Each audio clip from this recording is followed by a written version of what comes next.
Tonight, we talk about one of the best montages that features a montage, another montage, and a whole bunch of montages. It's really good. This is the OSMcast.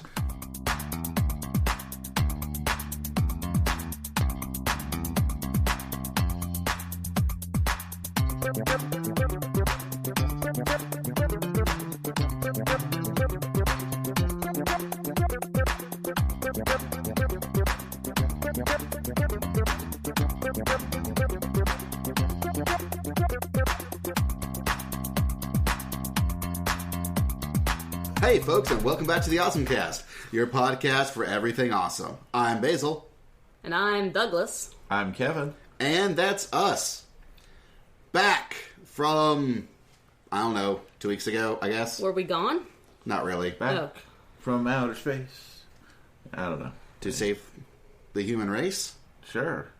Star Blazers? I was thinking I will survive, but yeah, sure, whatever. Star Blazers, Yamato, you know, all that. All right. So, when we last left off on the OSMcast, we had a comment from Kamikon from a person named Wolfie who says, I've been looking for another anime podcast worth my time for years.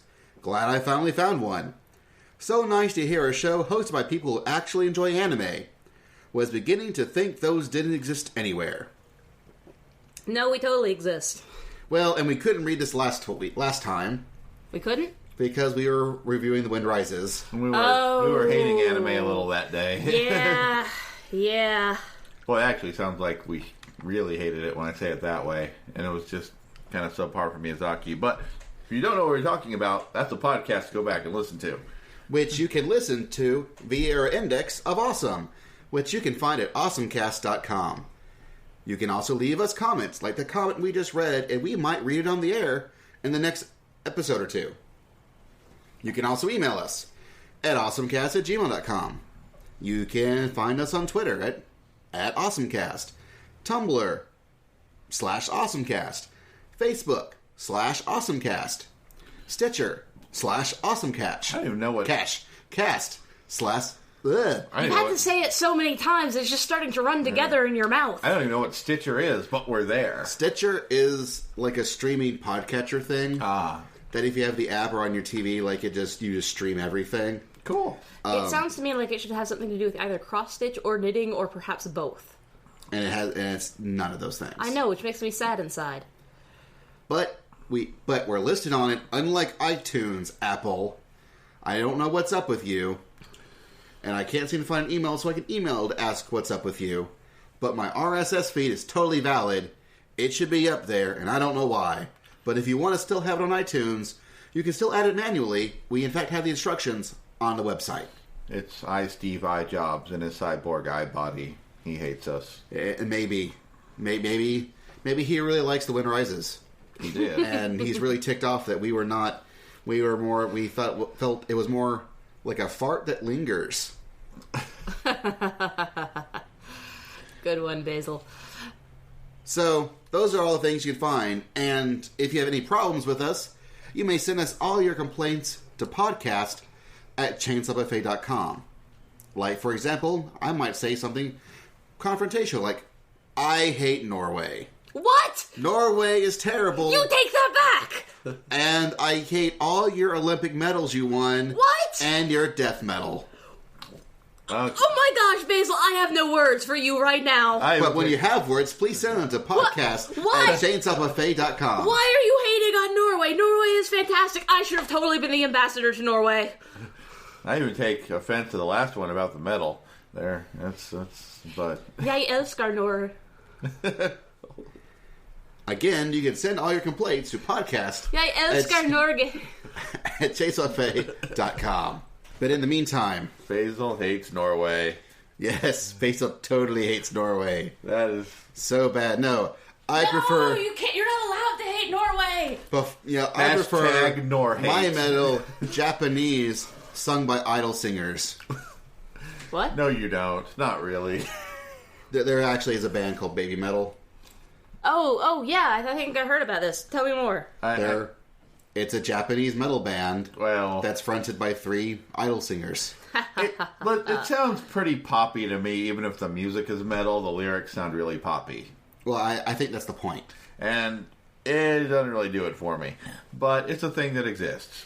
So, if you hate the fact that Kevin hates baby metal, please send all complaints to podcast@chainsawbuffet.com. I prefer my metal Norwegian, thank you very much. You guys suck. Or at least of the lyrical operatic variety, to be honest. I kind of like my metal on the more operatic side of it, just to be totally honest and upfront. And if you hate opera, and you shouldn't, well, you know where to go now at this point. So, meanwhile, things that we do like, so moments of awesome. It's a moment of awesome.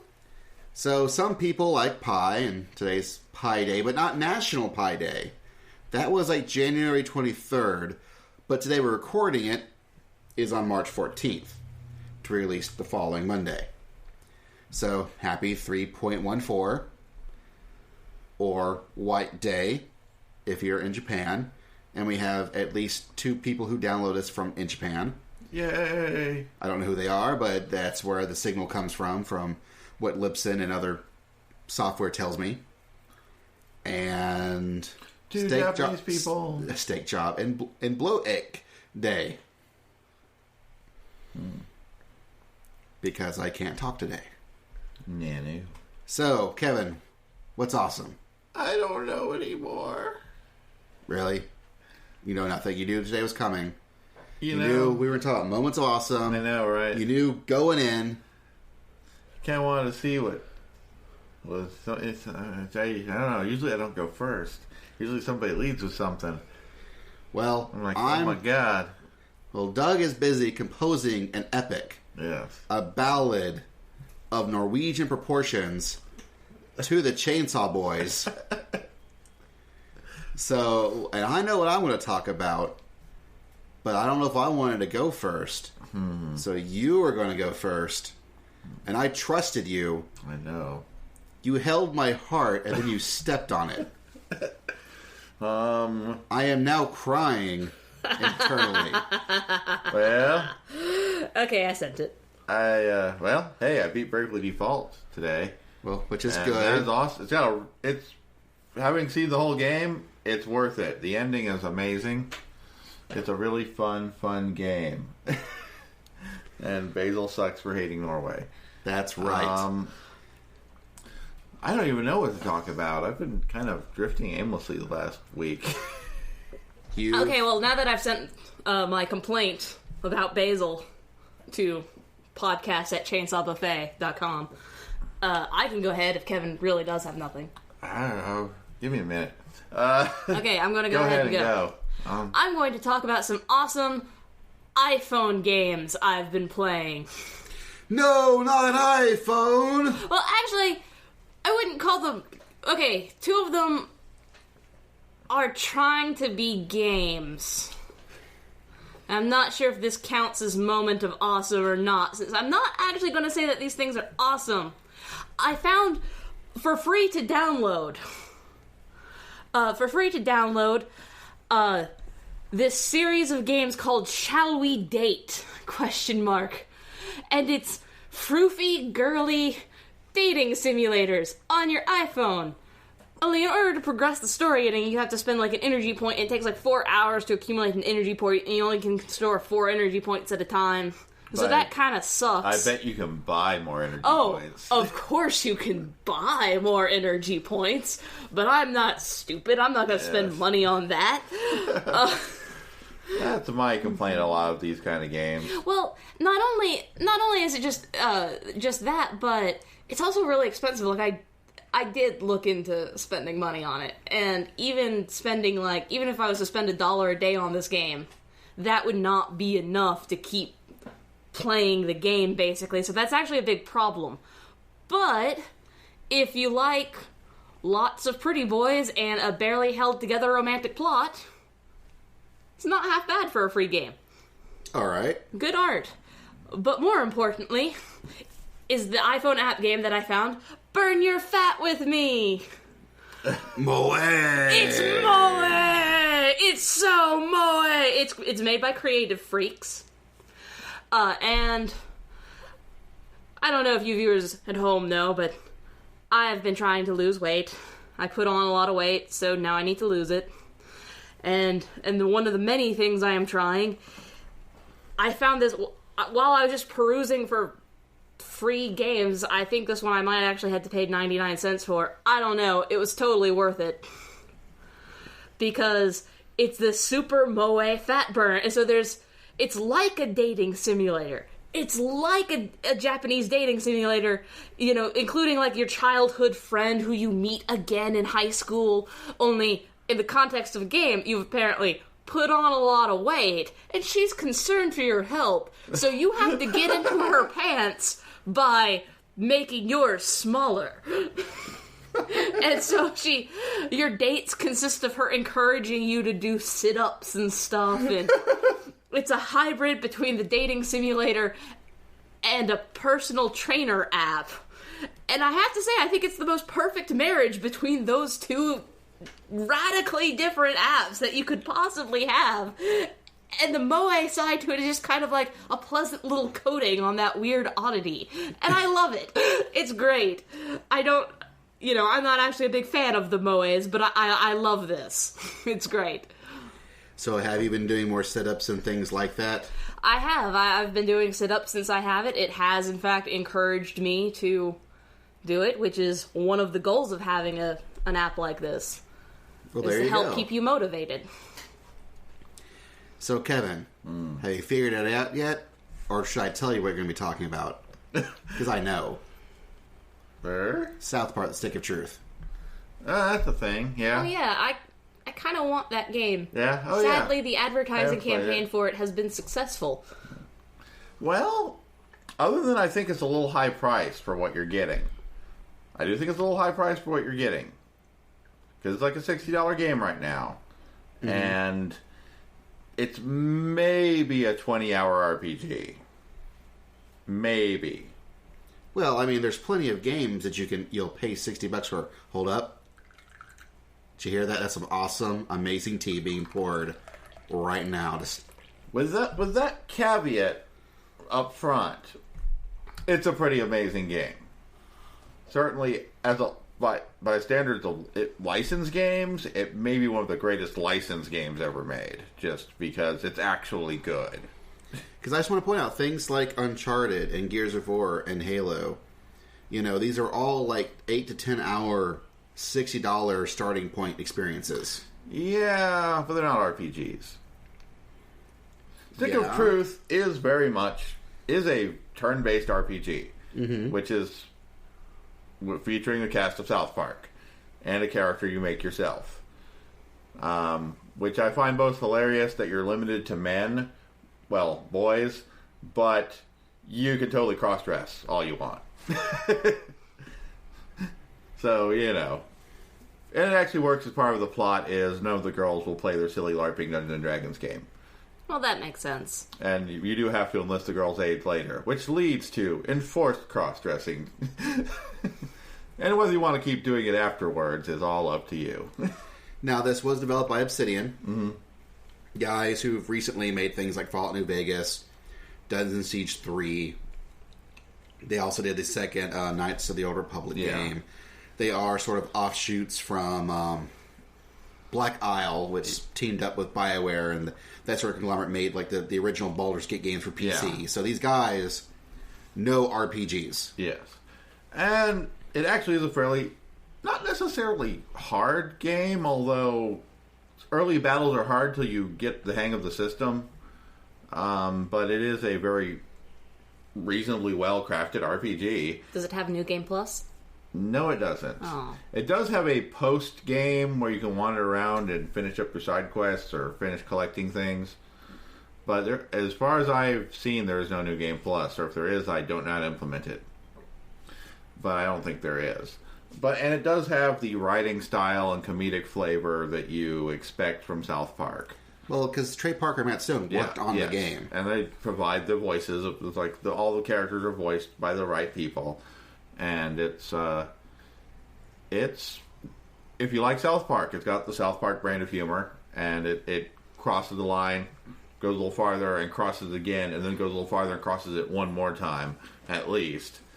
And this does start from a simple LARPing adventure with the kids of South Park and turns into a crazy, insane adventure of possibly world-altering proportions that none of the kids, except for maybe your protagonist, seem actually aware of, because they're all focused on their little LARP game.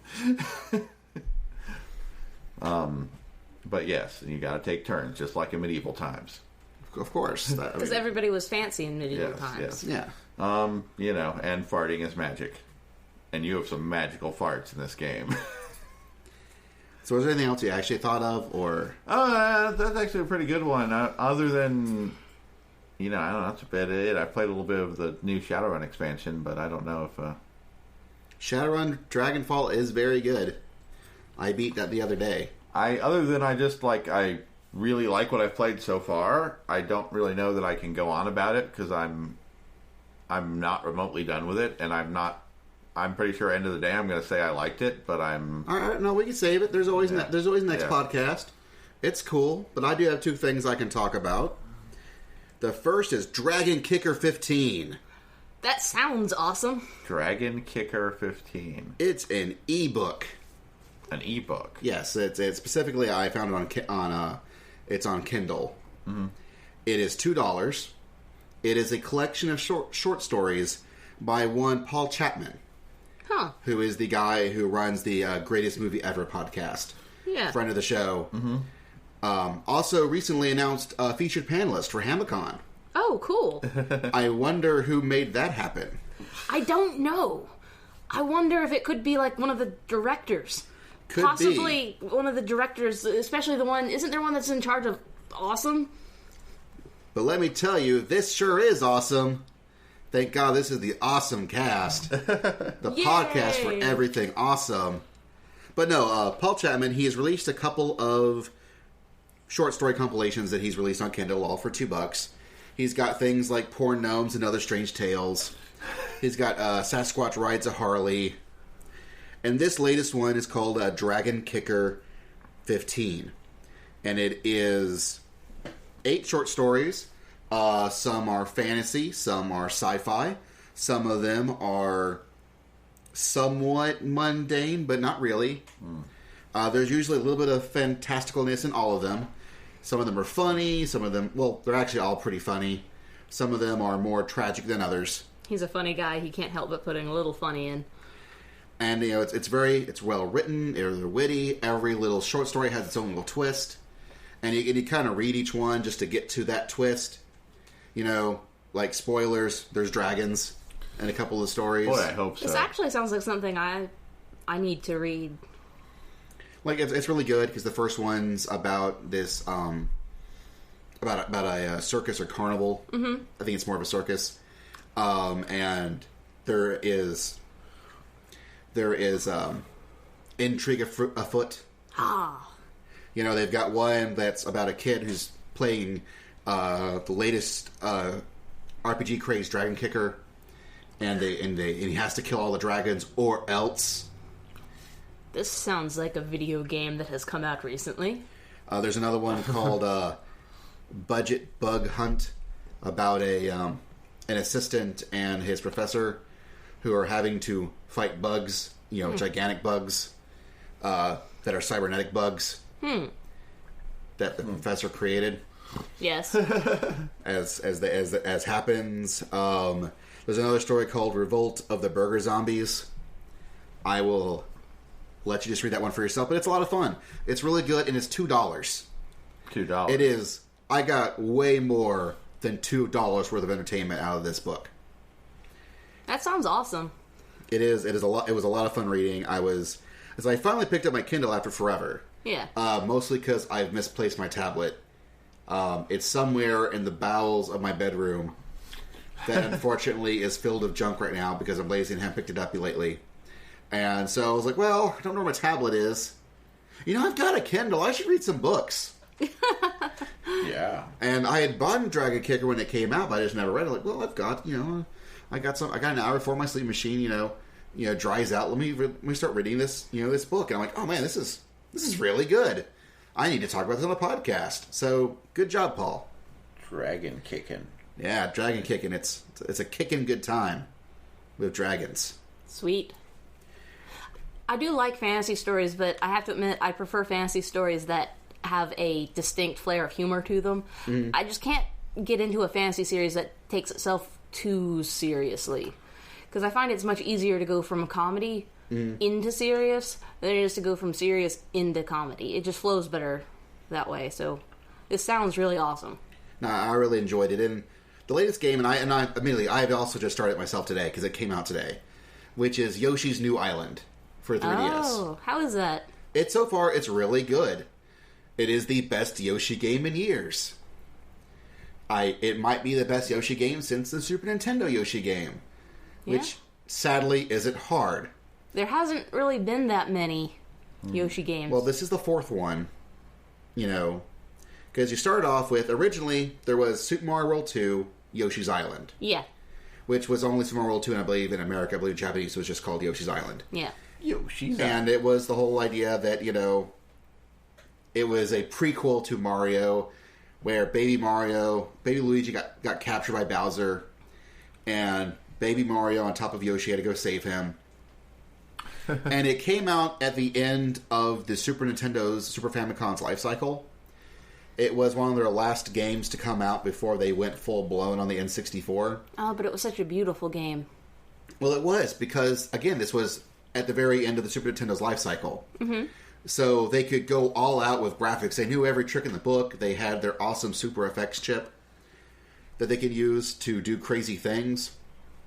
In this one, what they did use Super FX chip for was they were using polygons to accentuate the sprite graphics.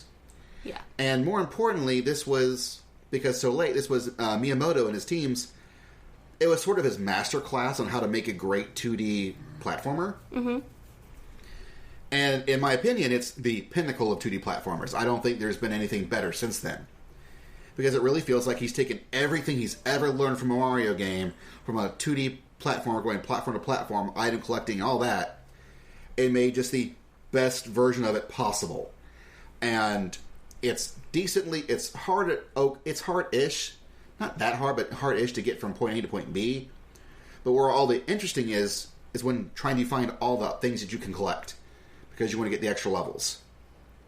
And this game does the same thing. Sadly, N64, it felt like a masterclass, like a doctoral, statement. It was the PhD of platformers.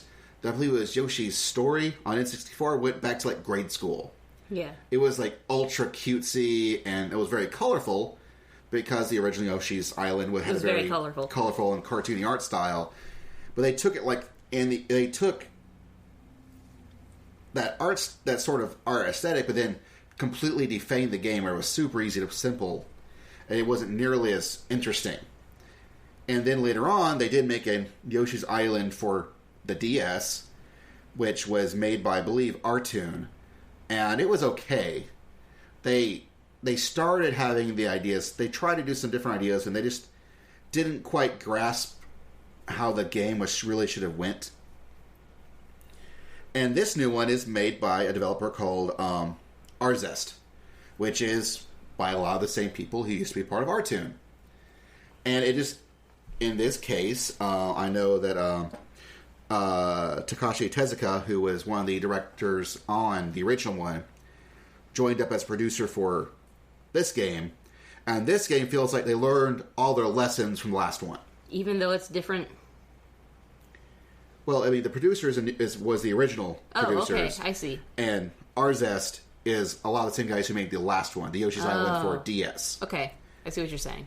And this one, they feel like they learned all their lessons so far that I've played in the first world. I've played 7 levels so far. But it has that very same feel. It doesn't feel anything new, but the level designs feel correct. Like they hammered out the kinks from last game. Right. So I'm not getting anything actually new, as far as ideas go, but there are new levels, the gameplay is more or less correct, and the level design is good. Oh, that's good. So I'm still getting really quality platforming. It's not going to blow my mind like the original game did, but at this point, I don't care. But a good game is a good game. Yeah, I want a good game, and it's a good game, and I am really enjoying it. And I'll probably talk about it more later, because it's my current craze, that and Inazuma 11, but I'm not nearly deep enough into that game to actually talk about until probably next time. So, Moments of Awesome.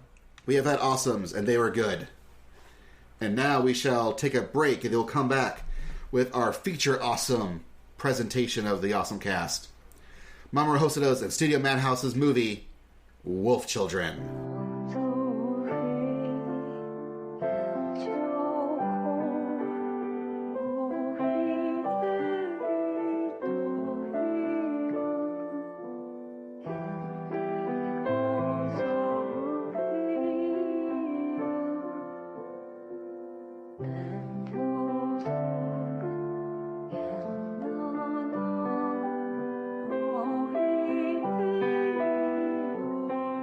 And we're back. Yay! Welcome back to the OSMcast, your podcast for everything awesome. We're talking about Wolf Children. Not goat children. Radio voice. Wolf Children, where the children are also wolves, except for when they're not wolves. Who would have thought? When they're children. Well, and ostensibly when they're not children, but we never really get that far. So this is a movie that was written and directed by Mamoru Hosoda. He is a young, strapping, up-and-coming animator, director-type guy, who is at the young, brisk age of 46. That's young and upcoming? In Japan animating anime, yes. Wow. Given the median age of Japan, yes. Yeah. Wow. That's young, strapping, and up-and-coming. Okay. Yeah, you need like a note from Osamu Tezuka to get ahead faster than that, and he's dead, so... Remember, Miyazaki and, his name, the guy does Grave of the Fireflies, they're 70s, 80s, they're really old. Mm-hmm. Yeah. And that's the force of Studio Ghibli. Wow. Unfortunately, it's a lot of the guys where they sort of, during the 80s, when we had a bunch of animators, who got trained on things, and they became directors, and they became sort of the directors. It's one of the reasons why I think, Space Dandy, Bebop. Watanabe. Shinichiro Watanabe? Yes. Like, one of the big things he's doing with Space Dandy is that he is, employing lots and lots of episode directors for different episodes to sort of train a new generation of animators and anime creators. Yeah, because nobody else is doing it. Anime needs some fresh blood in it. But yeah, Mamoru Hosoda is still, like Makoto Shinkai, I believe is also in his 40s. These are, sort of the, especially movie, theatrical, Japanese animations. They are sort of, our go-to guys, especially for stuff that will actually get released in the U.S. Because there's other stuff that happens. Other stuff that gets made that we never see. Just because because anime is really hard to get out there when it's theatrical. Yeah. When they're movies. I think it's an issue of our anime culture is now so dependent on streaming solutions. Yeah. That it's much easier to... And it seems to be easier to negotiate rights to the TV shows. Remember when it used to be the other way around, when we used to be able to get movies a lot easier than we could get TV shows? Is that because we were just having people record it on VHS tapes and send it to us back in the days that I'm referring to? Possibly, or it was just cheaper to license. Oh. Yeah, well, there was a time when we were getting the video distribution, it was cheaper to license a movie than the whole series. Yeah. I mean, heck, we got, Animigo even did a lot of OAVs. We got the Kimagure Orange Road OAVs and movies way, way before they ever thought about doing the whole TV show. But yeah, so Mamoru Hosoda, his big thing that he did, he first directed a couple of, Digimon movies. And he did the sixth One Piece movie, and he really got to do stuff in the later 2000s. In 2006, he did The Girl Who Lived Through Time. That was a good movie. Mm-hmm. It was really good. And, 2009, he got to do Summer Wars. A.K.A. Digimon the Movie 2, too. This time, it's original. And I just don't know how... Was the sixth One Piece movie the One Piece movie with the reincarnation? I don't remember. Oh, I really liked that movie. And Summer Wars is also really good. We actually did a podcast about it. You can check out the Index of Awesome. And his most recent one was in 2012, Wolf Children, which we'll be talking about today. And I really liked it. I really liked it, too. In fact, it's a little bit hard to talk about because I don't really know what else to say other than I really liked it. It sucked. No, it was good. It was good. I can't even pretend. Well, it is interesting that the way we all actually first saw the movie was, in fact, in a theatrical style presentation, but dubbed. Yeah. Kevin and I originally got to see it last year at Otakon, where they had the dub premiere. Thank you, Otakon. It was a great experience. And then we also, via Tug and Hamacon, we were able to put on a theatrical showing in our local cinema in Huntsville of the dub version of Wolf Children. Yeah. If you'd like to actually do that yourself, you can go to tugg.com. And it's sort of a crowdfunding thing where Tug figures out a local theater who was willing to show it, and they'll set up a website that if you can sell enough tickets, usually like 80 or 90 or so tickets, they will show that movie in the theater on a certain night.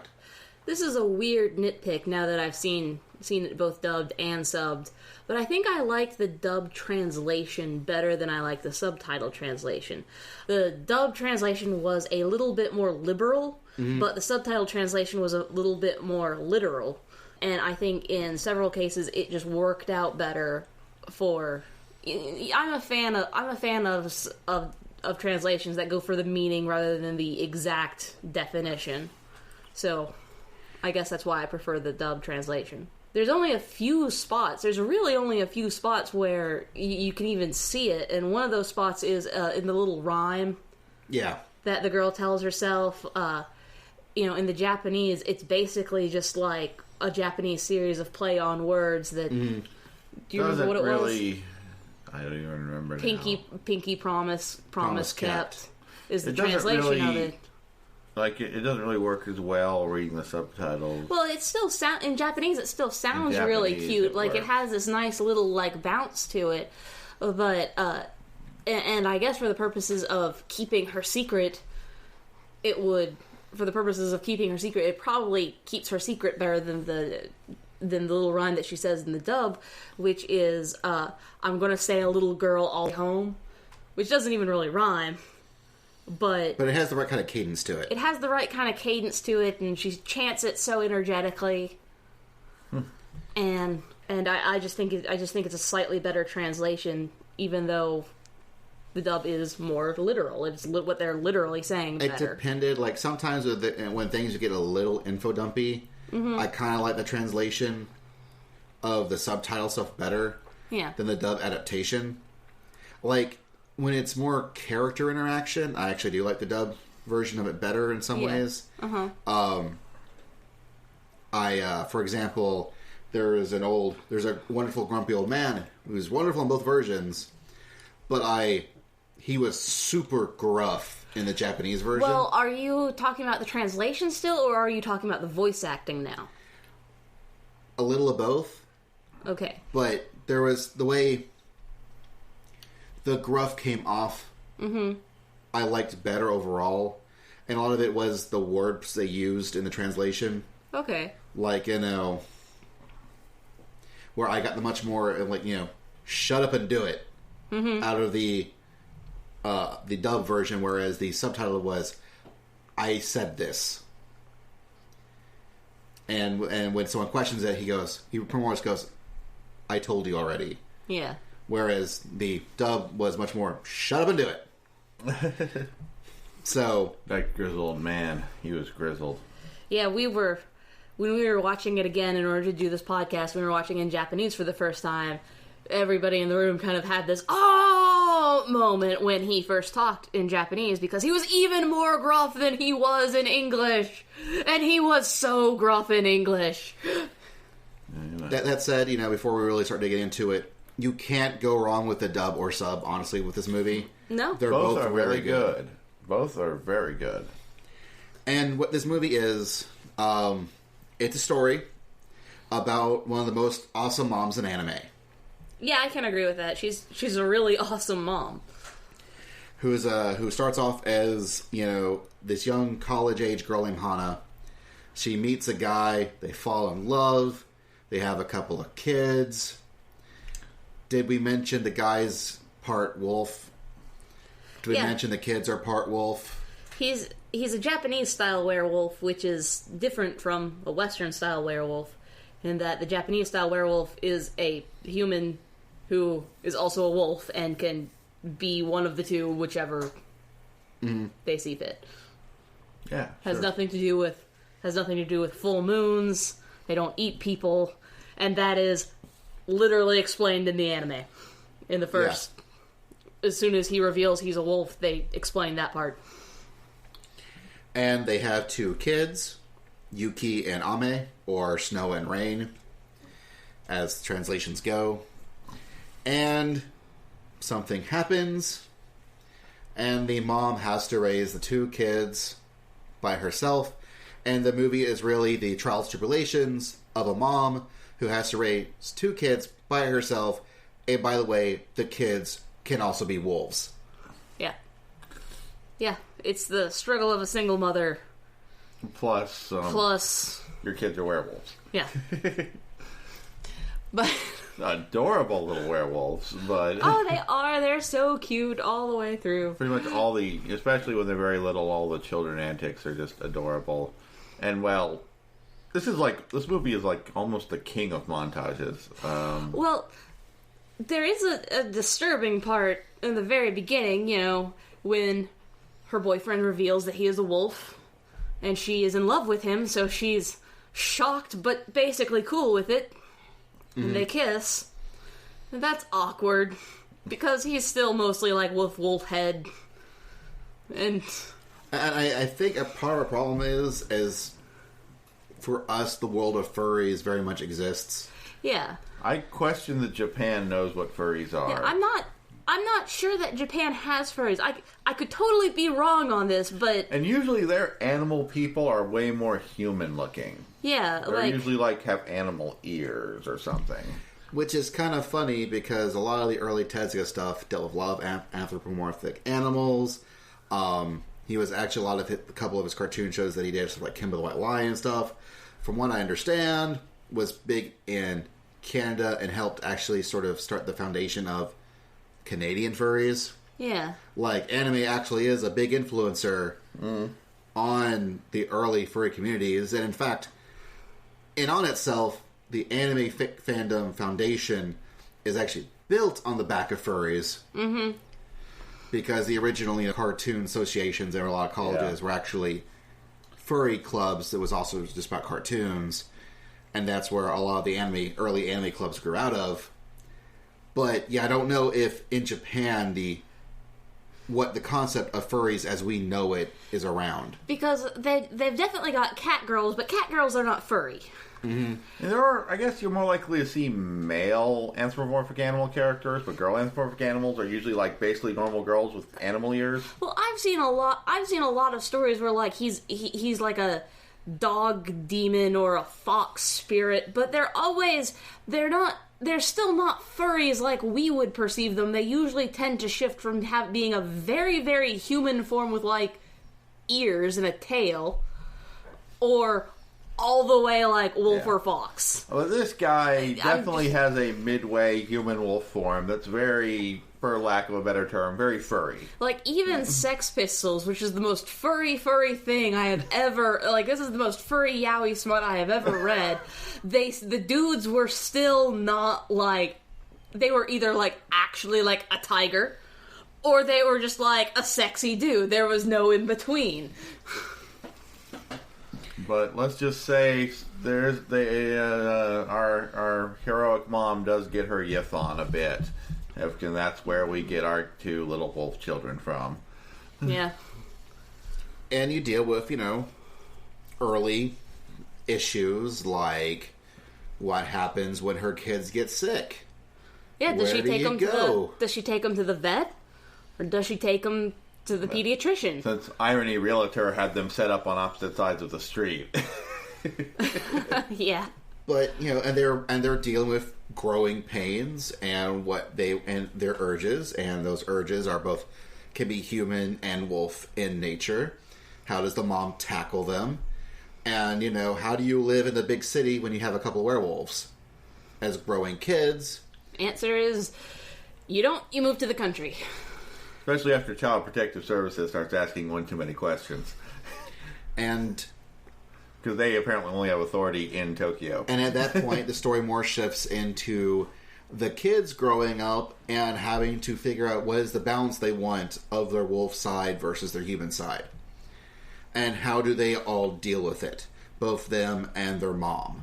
And I do like the, especially once they move out into the kind of the middle of nowhere, where strangely they have way more human interaction than when they lived in a big city, as their neighbors start. You've mentioned before that this director seems to do stories that really focus on community, and that really comes out when they move out to the country. I was thinking between like this and Summer Wars have a lot of like that kind of communal feel. And in Summer Wars, it's from a big family, but in this, it's like a little tiny community, and it's got a lot of that, like this person who comes from an environment that they're not used to that, especially since it's not entirely clear, but kind of seems like she may have been raised by a single parent herself.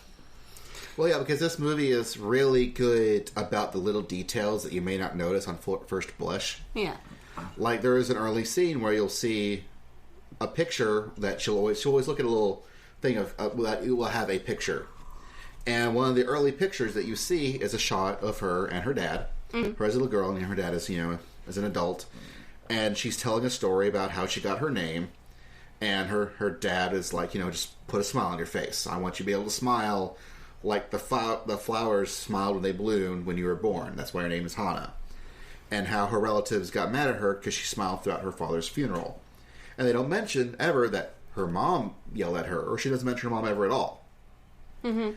Only her dad. And the only picture you ever see of her is with her dad. Yeah. So one might take the inflection that, she might have been, a kid raised by one parent herself. In this case, her father. Yeah. And there's nothing like she never really talks about her family and where she came from, except for that one little scene at the very beginning. And I think that's because in the scheme of things, it's not really that important where she came from. It's more important because the story is all about her raising these wolf children. But even when she lives in like the big city surrounded by people, it's like you never see anybody who seems to be their friends, or they just kind of do like her and the wolf guy. Those like, I mean, I know it's a short little bit. Maybe we didn't see the scenes where they're hanging out with their college friends, but even in college, what we see doesn't seem like she has. They seem like they're college off by friends. herself. Yeah. And then she goes out in the middle of nowhere, and yet strangely finds this weird extended family she didn't know she had wanted with her neighbors, and who gradually start to help her out. That could be a subtle commentary on. That is something that has generally been observed. Not just in Japan, but in every culture, is that when there's been a sociological study that's actually evaluated when a person is injured or just needs help in general in a big city versus in a more country type city or a smaller place, and what is universally observed is that in a big city, when there's lots and lots of people around you, people are less likely to help you. Whereas if you're in a place with a smaller population, people are more likely to help you.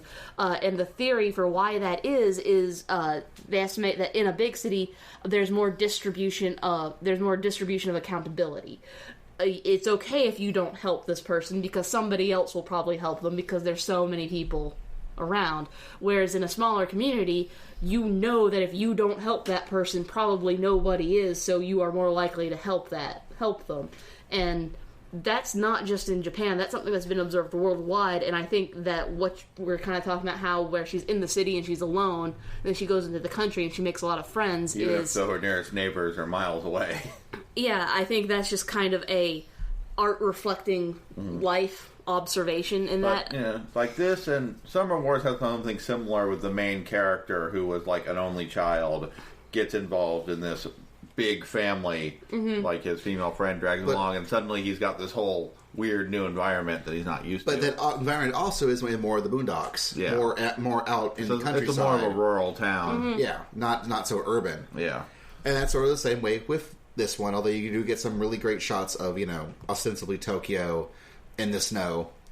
Yeah, I think they explained that the university that she's attending is not actually in Tokyo; is just outside of Tokyo. So I don't think this is actually Tokyo that we're seeing, but one of the suburbs. Well, all of Japan is Tokyo. Tokyo has giant suburbs around it. So yeah, but yeah, and Kevin mentioned earlier this because they deal with a lot of time changes.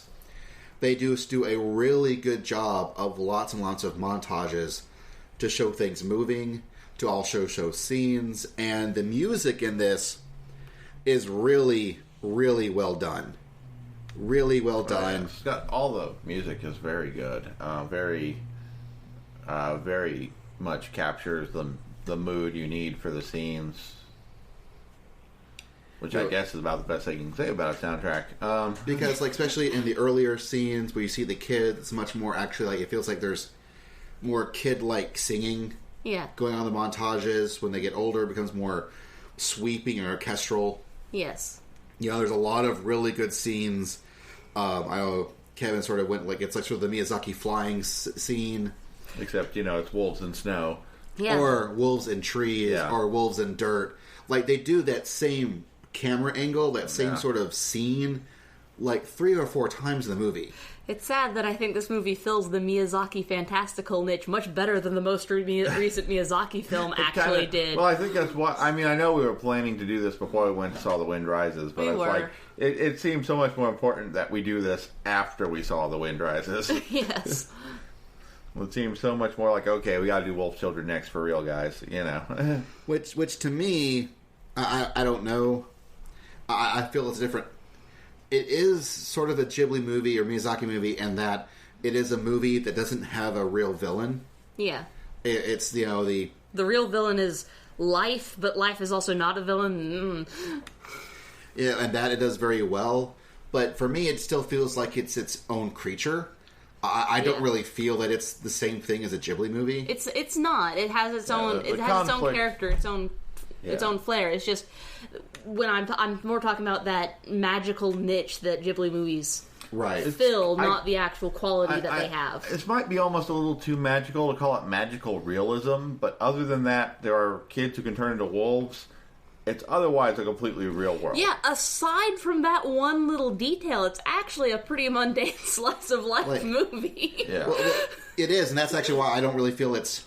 Again, I don't feel that it's very Ghibli. Yeah. I don't feel that it's fantastical like you could Ghibli almost tell the this story if everyone was totally normal. You could almost tell this story. Almost, except a lot of the not really conflicts, but a lot of the little moments of chagrin, a lot of the little moments of...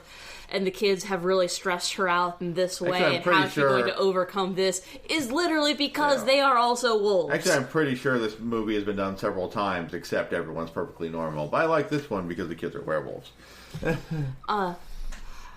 Okay, and I'm not sure if this is a spoiler or not, but I feel that I need to say it before you see the movie.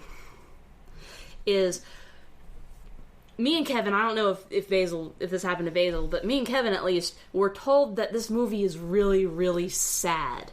We were told that this movie is just so sad, and I was told that there is no way that I was going to leave the theater with dry eyes. And I am not actually a person who typically cries at movies.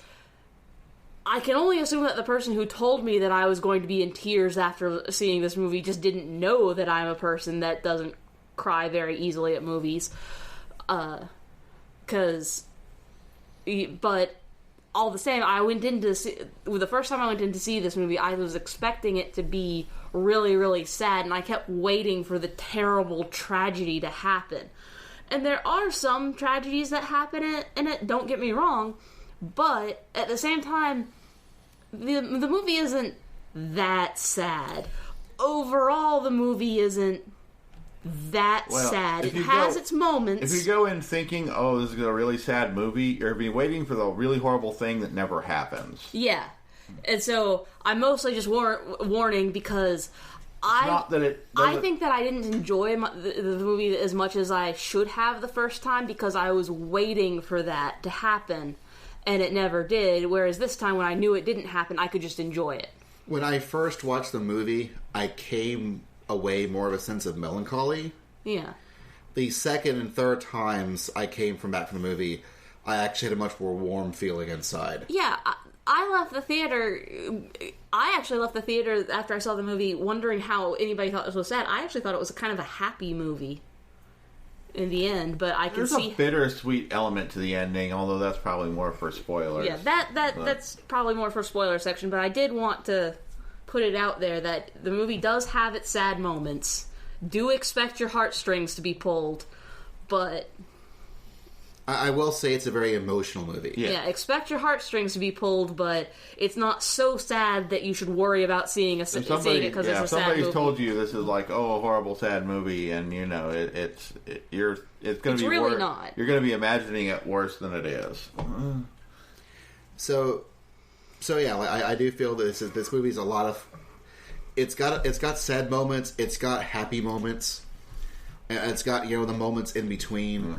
And you get different happy and sad moments throughout the film. Yeah, you get different kinds of happy and sad. It's ups and downs. You even get a bunch of awkward moments.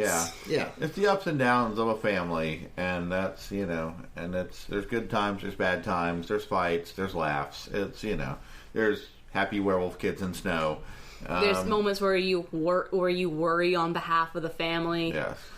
There's moments where you're relieved on behalf of the family, And I really want to talk about the score some more because as much as I really like you during the montages and it really sets the mood really well, Hosoda does a really good job of making sure that the music stops when it needs to stop. There are a couple of key scenes where there needs to be no music. It needs to be quiet except for the background noise that needs to be there. And when he does it, it's powerful. Mm-hmm. It stops where it stops. It's jarring. It hits the right moments it's supposed to, and I just I thought it was extremely well done. Like the score, I can't find who did the score. I found who did the theme to it, but not the actual music of the thing itself. But whoever did it, they did a really good job. Just about everything in this movie was really well done. The pacing is really well done. I almost wanted to say that it kind of has a slow pacing, but it really doesn't. My husband, Barry, who gets easily bored by slow-paced things, who does not like a lot of the things I like because they are way too slow-paced for him, never got bored for a second when he was watching this movie. Sorry, the music guy was apparently Takagi Masakatsu, who hasn't really done music for anime, period.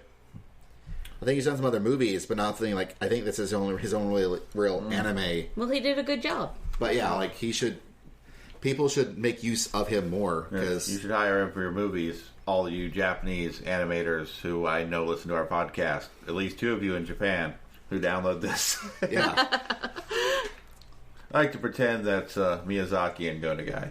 And Miyazaki's really sad about our last one. But... No, he was not. Miyazaki wouldn't have cared. He would have just been like, otaku, and gone on. Actually, I wonder if one's like that, a guy we know in Japan, but that's beside the point. Yeah, it probably is the guy we know. But I don't know about the other one, unless he downloads it twice, because he forgets to save it. I don't know. But yeah, so Wolf Children, it's a lot of fun. It's cheap on Blu-ray, on DVD. It's a combo pack. It's not more like $20 or $30. It's really good. You should buy it. Regular movie prices, not Aniplex prices. Yes. It's awesome. It's great. It's, Mother's Day's coming up. You should buy it for Mother's Day. Oh, yeah. This actually might be a good movie for Mother's Day if your mother's into anime. Honestly, if you can at all convince your mom to sit down and watch a cartoon with you, this might be a really good movie to watch with your mom. I also feel that it's a pretty good movie to show people who aren't normally into anime. Yes. I feel that it's much like it's a Toshi Kon film that this is more Tokyo Godfathers than say Paprika, but You know, it's just normal enough, I think, that anybody could watch it. But just fantastical enough to sort of make you go, well, that was interesting. And with a good enough English dub, you can go, okay, these people aren't going to sit down for subtitles. Got to go with the dub. It's a very good dub, so it's not going to like be like, oh god, all the way through. Yeah, honestly, the next time I watch it, I'm not sure which version I'm going to watch, because I could go either way with this one, and I'm normally like Japanese only, you know, Nippon Banzai. Like it's that is normally my thing. I think that's how most of us generally are. But the dub, in this case, was exceptionally good. Yes. So with that, we're going to take a musical break. I'll come back with spoilers.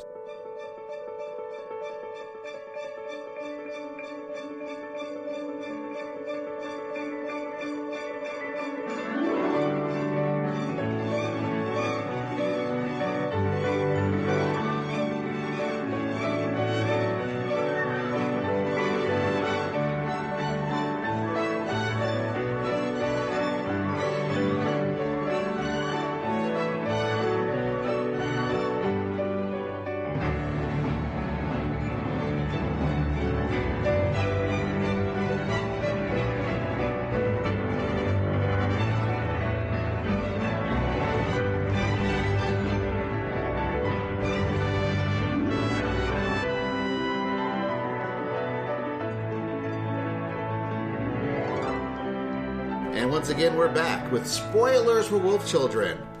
If for some reason you don't want spoilers, turn it off now and see in the show notes, which we do now, where you can come back in and get our final Awesomes out of Awesomes that said, Micah Solasad, why are you such a jerk? Your mother loves you.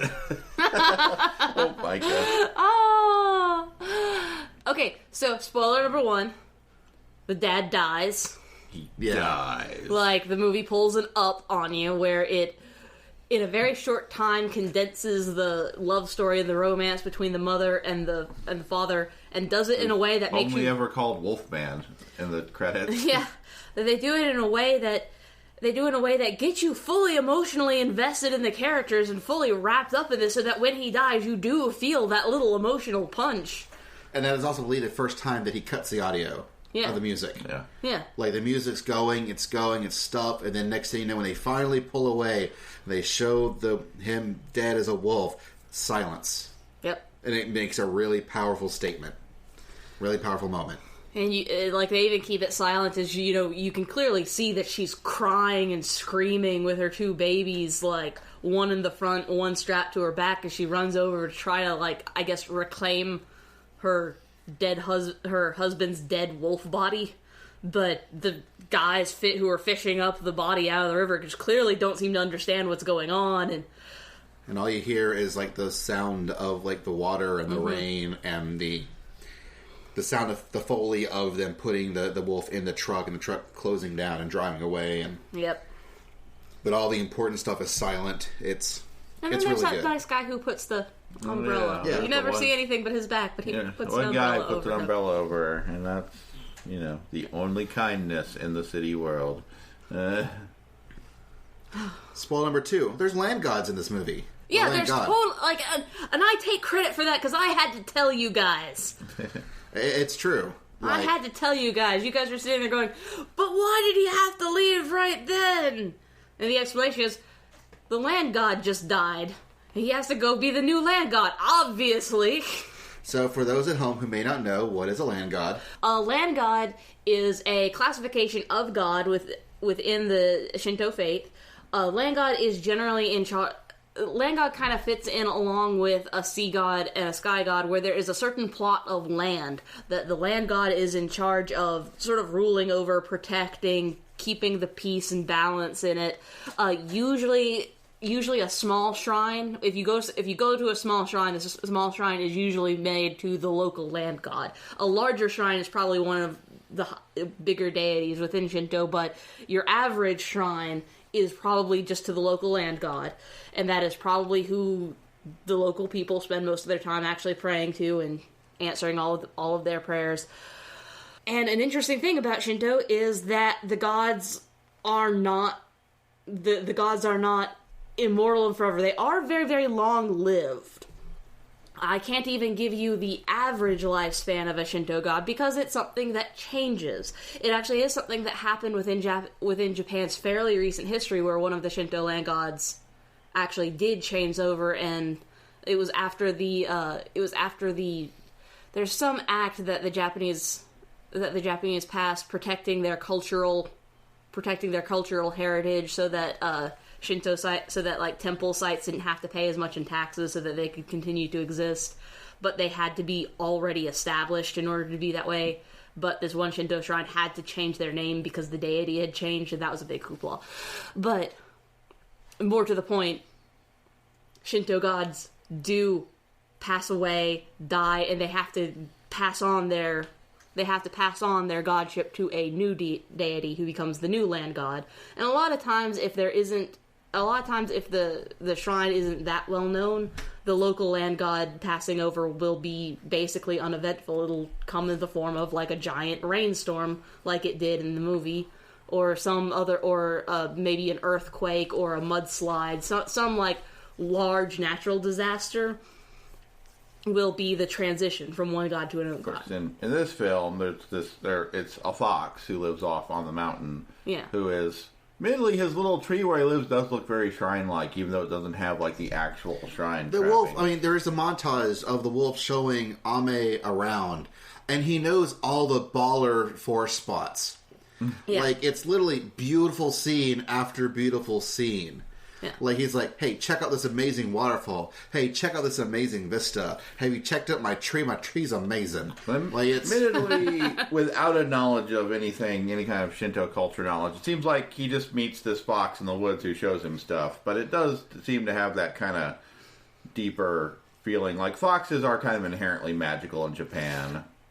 I kind of dispute that. But more or less, you're correct. Well, in Japanese, you're correct enough. Mythology, foxes tend to be inherently magical. Not necessarily true, but you're correct enough. I insist I'm correct, but it takes about 100 years for them to become magical. True. But anyways, and you're like, but guys, they don't even say like throughout the movie. It's obvious. It is pretty. It's pretty obvious. I mean, what they do is they say, like, I think in the dub it's guarding the forest. Mm-hmm. In the subtitle, it's master of the forest. It's obvious. And there comes a point in the movie where the son, Ame, even mentions that he's been, like, kind of injured and sick. And yeah. Someone's got to take over for him. Take over. And if, our assumption's correct and this gigantic thunderstorm is, the... fox finally passing away for real, Ame does stop his sister and go, you really need to stay home for mom today. And his sister just blows him off and heads to school, and he has to leave. And that's when he leaves. Yeah. And there is no question about it. He's got to go. And someone has to be God for this mountain, and it's apparently him. And that's the real and that's the part that I think when people were telling me that this movie's so sad, you're going to cry, is because he does... The son... Okay, I have to go back. Yeah. I have to go back again. Yeah, we do have to go back a little bit. When the two children are first born, the daughter... The older daughter is the more wolf-like of the two. She's the one that has a hard time staying as a human because it's so much more fun to be a wolf. And she's constantly switching between being a wolf and being a little girl, and she's the one who's... making her mother sweat by showing up in front of guests as a wolf, then walking off to another room, then coming out of that room as a girl. And little things like that. Whereas the son's a little bit more... Initially starts off kind of more sickly, kind of more the mom always wants to be near his mom, likes to be human. And he doesn't really transform into a wolf unless his sister transforms into a wolf first, and he's playing with her. When they move out to the country, the sister's the one who is excited to be in the country, is the one who's excited to explore and, chase all the birds, catch all the snakes, and whereas, Ame just wants to stay in the house. But as time goes on, things happen in their life, and slowly, little bit, Yuki wants to be more of a girly girl, and Ame is getting more and more into being a wolf until ultimately he decides, I'm really a wolf, I need to go off and be a wolf. And he leaves the mom, and that's, I think, the part that most people are saying is so sad because he leaves and he goes off. But I really didn't see it as sad. I really saw it as him becoming exactly what she had sacrificed to do. Well, yeah, well, her big thing was she wanted the male to choose, whether a human or a wolf. And the trick is that, Wolfman, he was kind of both. Like, he was trying to do the human thing and the wolf thing at the same time. And maybe it's a bad idea, as that did get him killed. Yeah. But, then you have two key moments of the boy and Yuki and Ame, where they finally decide which direction they actually want to go. For Yuki, it was the scene, in school where, new boy, gets part of his ear hurt when he tracks her down, confronts her, and he puts her in a spot, and she reacts by wolfing out and slicing him. And then the guilt that she feels from doing that made her realize that I want to live in this, this human world. I can't do that anymore. I need to focus more on being a human. I do like that the transfer kid does seem to totally get it was totally his fault. Yeah. Yeah. And that he pretty much knows what's going on and he just isn't talking about it. And near the end of the movie they kind of confirm that. But, and he's like, he's cool with it, But then Ame, it's during the big, snow scene where he finally sees a bird. And he thinks, I can get it. And thinks, now I can get it. There's something has hit his switch in him, and he's like, he can do it now. The family had gone out in the snow, and they were playing in the snow and tumbling in the snow. It was this giant montage of them playing and having fun together as a family in the snow, and I think that's what finally got him comfortable with being a wolf enough to do this act. Right, and then he falls in the water. He almost drowns. His mom freaks out, because of course she's going to freak out. That's pretty much exactly how his father died. And I think this is the point where she realizes, oh God, what am I really in for? What is this really going to happen near the end of it? Like, this sort of foreshadows the whole ending period with Ame leaving her. Mm-hmm. To be more of a wolf. Well, of course, but after that incident, he's forever after way more in touch with his wolf nature. Like, that part of him just starts growing and growing. She doesn't know how to teach them to be a wolf, so she finds a local wildlife preserve where they have a wolf that has been living in captivity, and who's never been out of captivity. She tries to get this wolf to teach her son, but he's never been out of captivity, so he doesn't know anything. I like for what little he was in, I like the old wolf. I think it's the old wolf that actually refers Ame to the fox. It may have been. It's never stated in the film. That's the feeling I got. Like, it's not stated with words, but I think that's an exchange that happened, like, between glances and gazes. Because, the wolf doesn't talk, he's a wolf. Right. See, what I got from that was, again, a sense of melancholy from that wolf, where he seems very sad. They asked him, how can I teach my son to be a wolf? And I think his real response is, I don't know how. Yeah, I agree with you. I've been in captivity this whole time. And that's sad, that look of going... And I think he looks... And there's a glance where he looks at Ame and then looks back. And looks even sadder, is he's seeing someone who has a chance to go out and be not in captivity. Yeah. That may be part of what motivates Ame to go out into the woods more. Oh, I think it absolutely is. Because after they first meet the wolf, one of the first things he asks his mom is if his dad was like that. And she confirms that he wasn't. Yeah, he wasn't that sad. Yeah. And there are some lovely forest scenes with all kinds of forest animals. And I like the old fox, too. I like the way the old fox looks. I like the bear! There's a bear with a couple of little bear cubs. And I think there's even meant to be a little bit of synergy or symbolism with, like, the mama bear and the two bear cubs to our mom protagonist and her kids. I think so, but more importantly, I just liked the way that bear looked in that mist. Well, even like the scene where beautiful. She stumbles on the bear is initially scary, and the bear is kind of intimidating, and then the two little baby bears come up, and it's suddenly way cuter, even though... Technically, that would have made her in more danger, in real bear not logic, less. that bear probably would have just killed her on just to be safe. But hey, it was a magical. Hey, for all I know, it's like, oh, you're the mountain god's mom. Well, that was also yeah. a Japanese black bear, not an American grizzly bear.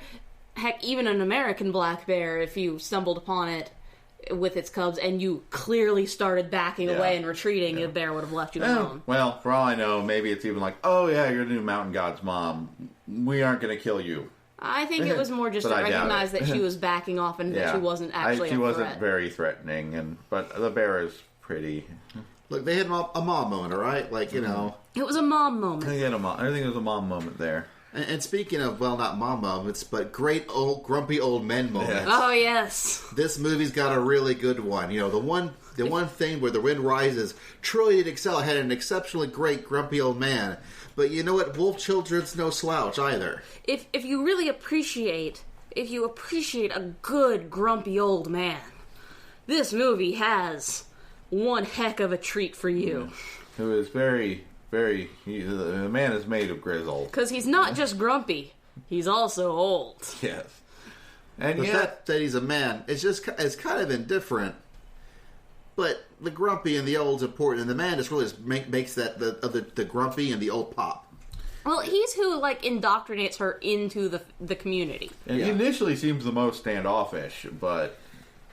You know, like, well, everybody else is kind of curious about this new city woman that just moved in and kind of gossiping about how she's probably going to be moving out, how she seems a little odd.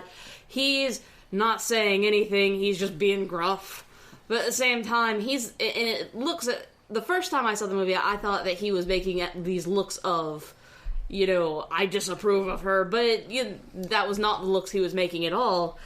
He was actually the one who showed up to show her how to actually grow her own vegetables, how to grow enough so that she could give her extras to the neighbors and get their extras. But being a grumpy old man, it's more you're not doing this right at all. Okay, you're doing this all over again.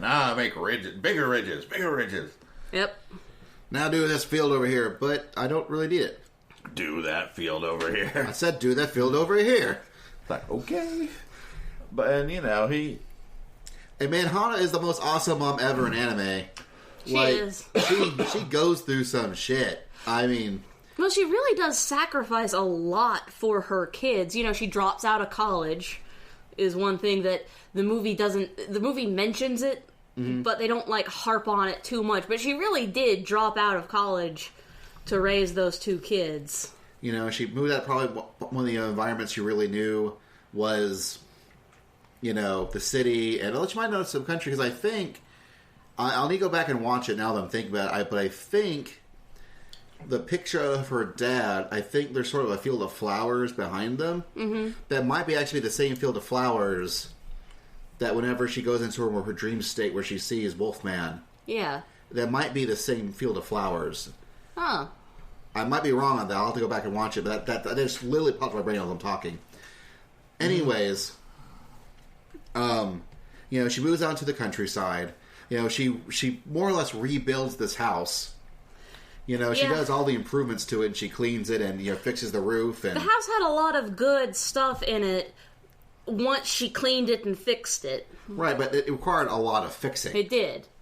You know, and then she single-handedly, you know, redid all her fields. Mm-hmm. Like, all the actual back-breaking labor.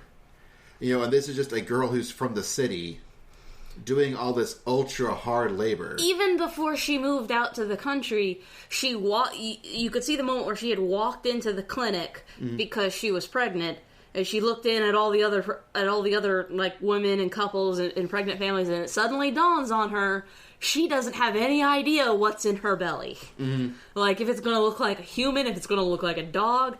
And so she turns around, and she has to educate herself, not just on the normal educating herself, but on the, so you're going to have your child at home, not because she has decided, I'm going to have my child at home because I think that's better, but because she is worried about protecting her children. Mm-hmm. Because she, again, doesn't know if they're going to be human or wolves when they come out. And then when they do come out, she still can't because they're constantly shifting between two forms. So she has to train herself on veterinary medicine and pediatric medicine. At the same time. buying books about raising kids, buying books about wolf behavior, you know. Yep. And even like when she gets to the small town, like we said, she gets a job at like a wildlife conservation place. So that she can learn about nature and the wilderness, and she can teach her kids because she doesn't know.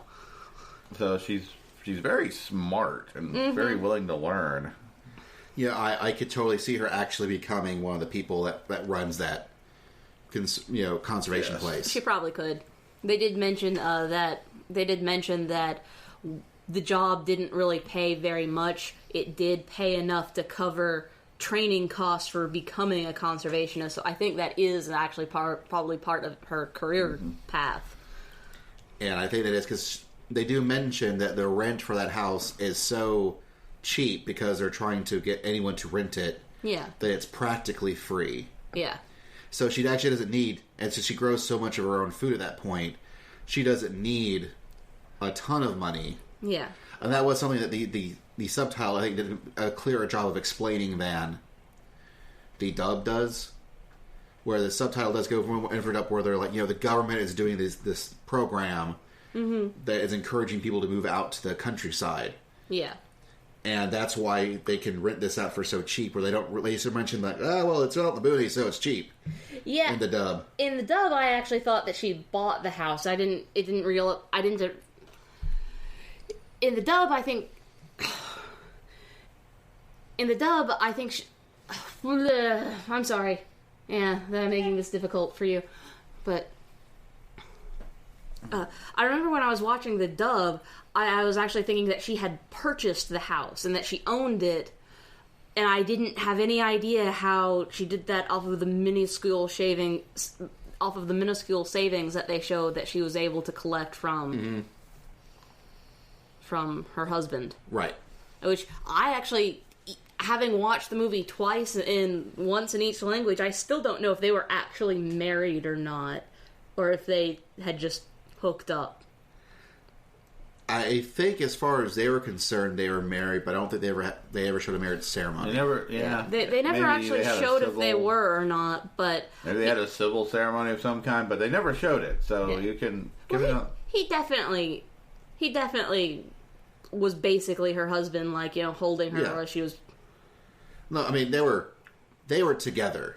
Mm-hmm. And they were obviously together for the long haul. Yeah. Like, they were, one of the key moments was, like, he was like, I really want a home and a family to go back to. Yeah. And she was like, well, can I be the one you come back to? Oh, yeah, it was so sweet. So, no, I mean, regardless whether or not they were actually married, I think it's, the point was they were together. Yeah. And that's what they wanted. And, I mean, how she acquires the house isn't that important. The important part was that she did. Mm-hmm. And that it's in the boonies, and she has to learn how to live in the boonies. Mm-hmm.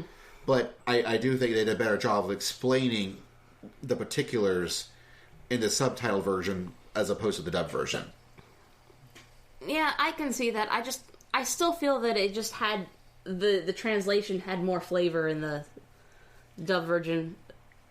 It did. The dub did have more flavor, but in some cases, I think... I'm going to leave that as the dub version. That's what I said. That's just how I'm going to leave it. Obviously, I'm flubbing because I'm getting tired. That's okay. It's great. But, so to finish up, are there any other moments we want to talk about that in the spoiler section? No, I think I've gotten everything out. Pretty spoilery. All right. Well, then we'll take a break and we'll come back with our awesomes out of awesomes.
back. Welcome back, Basil. That was a long Welcome break back, ever. Doug. Welcome back, Kevin. That was a long Welcome break. back, listeners. You're listening to the OSMcast, your podcast for everything awesome.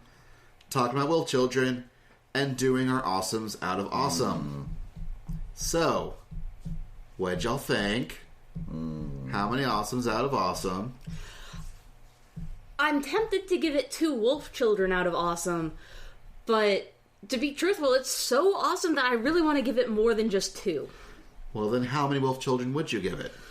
I would give it... About 4 for their younger children and older children. I'd give it an entire movie theater full of wolf children. All right. Out of awesome. Yeah, out of awesome. Kevin? I give it 1 epic fox mountain land god of awesome. That's pretty good. I was going to one amazing grumpy old man who, if you think about it, kind of was the land god No. of the town. We of the never village. saw him after the fox was supposed to be dead. Okay, that's totally not You're a thing. stretching. It is totally not a thing. But he Out was of awesome. He was the human version of the fox. No, he wasn't. Like, not literally, but metaphorically. Or maybe he was. Maybe he was a thing person. We don't know. Okay, fair enough. We don't know. We don't know. Coming This is, soon, Wolf Children 2, Old Man Fox. you It know, wouldn't make any sense for that to happen, but okay. No, it wouldn't. No, it wouldn't. I don't really think that's true. But he is kind of the human mentor, and the fox is the animal mentor. out of awesome. Out of awesome. So this again has been the podcast of awesome, the OSMcast, podcast for everything awesome. I've been Basil. There's been Doug. There's been Kevin. Thanks for listening. You can check us out at awesomecast.com. You can send us emails at awesomecast@gmail.com. Twitter, awesomecast.